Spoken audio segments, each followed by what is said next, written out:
My parents finally landed in an apartment on the Upper West Side of Manhattan, and my mother and father decided it's time to take the boys to a synagogue and to experience a Sabbath service above ground.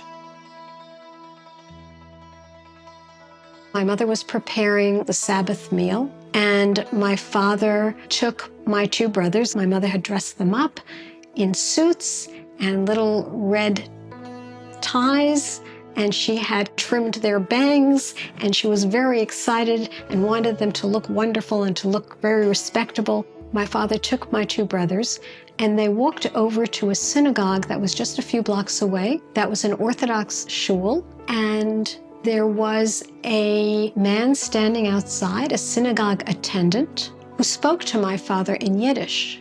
Now, Mizrahi Jews, Jews from the Middle East, do not know Yiddish and do not speak Yiddish. My father spoke English fluently. He spoke Farsi. He knew some Hebrew, but he didn't speak Yiddish. So he said, "Excuse me, I didn't understand what you just said." And the fellow said, "If you don't understand Yiddish, you're not Jewish." And he blocked the front door. That was such a stab in my father's heart. So he took the two boys and he brought them home, and he was furious. He said, "I'd rather live in a country where they kill me for being Jewish than to be told I'm not Jewish when I am. This country isn't for us."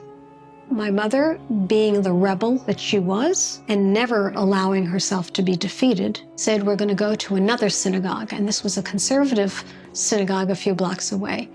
And they walked over, and as soon as they got there, there was a gatekeeper. And the fellow said to my father, "Where are you from?" And of course, my father bristled because he had been through this once before. And so he said, "I'm from Iran." And the fellow went and whispered into the ear of the rabbi of that synagogue. The rabbi said, "I'm not going to give the sermon I had prepared for today. Instead, I'm going to talk about the Jews of Iran." And he had him sit up front, and he welcomed him in. He went over the history and the story of Queen Esther and Mordecai, and then he tied it all into my parents arriving here post-World War II from that same country. And he had them stand up so everyone could see them and greet them. They were bawling. My father was crying. They were so moved because they were embraced. Jews get simplified, but we're all different. And so I think it's important to expand the definition and expand the way we perceive a group of people.